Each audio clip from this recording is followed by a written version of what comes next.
જોડાય. Methods of communication એટલે કે સંચારની પદ્ધતિઓ.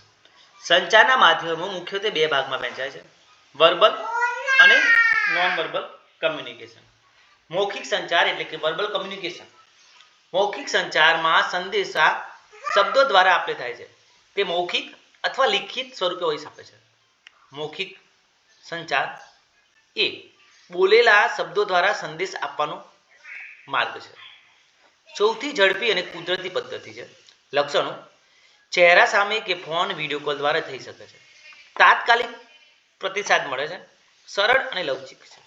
ફાયદા: ઝડપી, વ્યક્તિગત સંબંધને મજબૂત કરે છે. ગેરફાયદામાં રેકોર્ડ રાખવો મુશ્કેલ છે તો ગેરસમજ થવાની શક્યતા ઉભી છે. ઉદાહરણ તરીકે શિક્ષક વર્ગમાં પાઠ સમજાવે છે. લાઇબ્રેરિયન વિદ્યાર્થીને પુસ્તક વિશે મૌખિક માર્ગદર્શન આપે છે. મીટિંગમાં ચર્ચા. બીજું છે લિખિત સંચાર, જેમાં લખાણ દ્વારા સંદેશ આપવો. પત્ર, report, email, notice, memo, chat message બધા જ લિખિત સંચારના ભાગ છે. લક્ષણો: રેકોર્ડ રહે છે. લાંબા ગાળાના સંચાર માટે ઉપયોગી છે. ચોકસાઈ જરૂરી છે. ફાયદા: કાયમી પુરાવો વિશાળ વાચક સુધી પહોંચે. ગેરફાયદા: મોડું પ્રતિસાદ, સમય અને ખર્ચ વધારે લાગે છે. ઉદાહરણ તરીકે લાઇબ્રેરીના નિયમો લખેલા નિયમપત્ર, યુનિવર્સિટીનું સર્ક્યુલર તથા ઈમેલ દ્વારા માહિતી. દ્વિતીય છે અમૌખિક સંચાર એટલે કે નોન વર્બલ કમ્યુનિકેશન, જેમાં અમૌખિક સંચારમાં સંદેશ શબ્દો વિના એટલે કે હાવભાવ, ચહેરાની અભિવ્યક્તિ, શરીર ભાષા અને દ્રશ્ય ચિહ્નો દ્વારા પહોંચે છે. ક્યારેક તે મૌખિક સંદેશ કરતાં પણ વધારે અસરકારક હોય છે.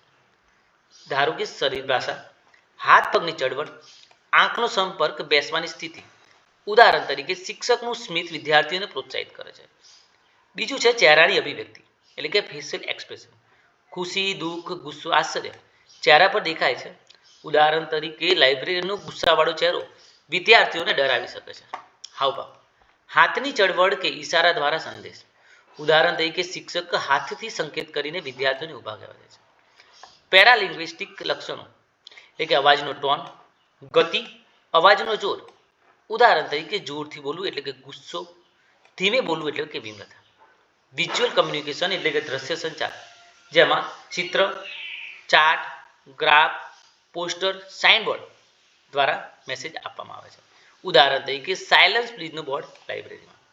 પ્રોક્સેમિક્સ એટલે કે જગ્યા અને અંતર, વ્યક્તિઓ વચ્ચેનું અંતર પણ સંદેશ આપે છે. For example, library staff counter પાછળ બેઠેલો છે એ સત્તાવાર સંદેશ છે. વસ્ત્રો અને દેખાવ, કપડાં, વ્યવસાયિક દેખાવ પણ સંચારનો ભાગ છે. ઉદાહરણ તરીકે લાઇબ્રેરિયનનો સારા ડ્રેસઅપ વપરાશકર્તા પર સકારાત્મક અસર કરે છે. મૌખિક અને અમૌખિક સંચારનો તુલનાત્મક અભ્યાસ. સ્વરૂપ: મૌખિક સંચાર શબ્દો દ્વારા થાય છે. અમૌખિક હાવભાવ, ચહેરો અને ચિહ્નો દ્વારા. પ્રકારની રીતે જોઈએ તો મૌખિક સંચાર મૌખિક અને લિખિત છે, જ્યારે અમૌખિક સંચાર એ શરીર ભાષા અને દ્રશ્ય સંકેત દ્વારા થાય છે. રેકોર્ડની રીતે જોઈએ તો મૌખિક સંચાર લિખિત છે, જ્યારે અમૌખિક સંચાર લિખિત રીતે નથી.